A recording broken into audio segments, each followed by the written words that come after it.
consistency was great, but I could feel it getting thick. I'm gonna break that down and just let that gravy get going here. Just smothered pork steaks.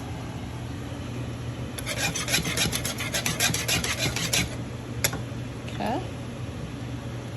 The drippings from I browned the chops, seasoned, I don't know, pepper, onion powder, garlic powder, Tony's, some rosemary.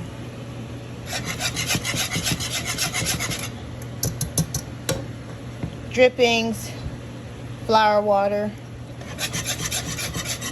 and oil. Not all the oil though, that was